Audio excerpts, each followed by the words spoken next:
Imagine un enfant étranger. Il vit en France depuis 5 ans. Il est gravement handicapé, mais il va à l'école, il travaille super bien et puis il est très bien intégré en famille d'accueil. Il remplit tous les critères pour demander la nationalité française. Et bizarrement, le tribunal de Marseille s'y oppose. Bon, il faut dire qu'en ce moment, le tribunal de Marseille dit non à toutes les demandes de nationalité. On va devoir du coup prendre un avocat avec une aide juridictionnelle pour ce petit.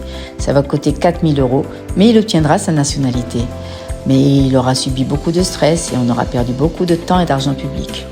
Et puis, imagine que dans le même temps, dans le même département, mais dans un autre tribunal, un jeune de 18 ans va faire cette même demande. Mais lui, il n'a pas tous les critères, il ne les remplit pas. Déjà, il refuse de travailler, il ne peut pas passer de diplôme professionnalisant. Il se balade toute la journée, super bien habillé, super smartphone. Il surfe sur sa trottinette et puis, sous mon nez, il me fume différents joints. Le tribunal de pour lui donner sa nationalité française. Il faut dire qu'il est dans un foyer de l'enfance où les éducateurs connaissent bien les juges de ce tribunal. Mais bon, franchement, moi je pensais que sur le sol français, il y avait des critères à obtenir et puis surtout une égalité des droits. Bon, la balance de la justice n'est toujours pas très bien équilibrée. Et puis, figure-toi qu'il y a quelques mois aussi, pour un jeune de 22 ans qui est arrivé depuis bien longtemps en France et qui a et son CAP et son bac pro et très récemment son BTS, eh bien, il a fait sa demande de nationalité, il y croyait. Compte bancaire bien rempli, il vit en autonomie, il a un patron, aucun problème avec la justice, super bien intégré, il parle un parfait français. Eh bien non, c'est refusé. Allez, on va tout recommencer dans 2 ans sans certitude de pouvoir l'obtenir.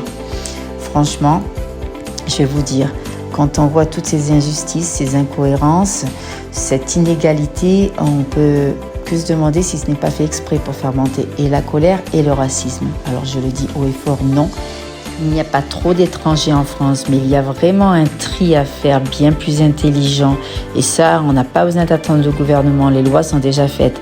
Il faut respecter les critères et puis surtout, il faut faire un tri au niveau individuel. Chaque travailleur social, chaque juge, chaque avocat peut mettre un petit peu d'éthique dans ce qu'il fait. Oui, il y a des gens qui ont besoin, qui sont dans l'incapacité. On est une terre d'accueil, la France. Donc on est là pour les soutenir. Et oui, il y a des gens qui sont en danger dans leur famille, dans leur pays.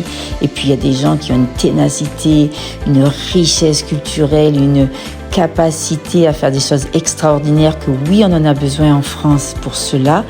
S'ils remplissent ces critères, et puis même parfois il faudrait élargir ces critères pour certaines personnes exceptionnelles, alors oui, on va les aider à ce qu'ils deviennent français, on les veut avec nous.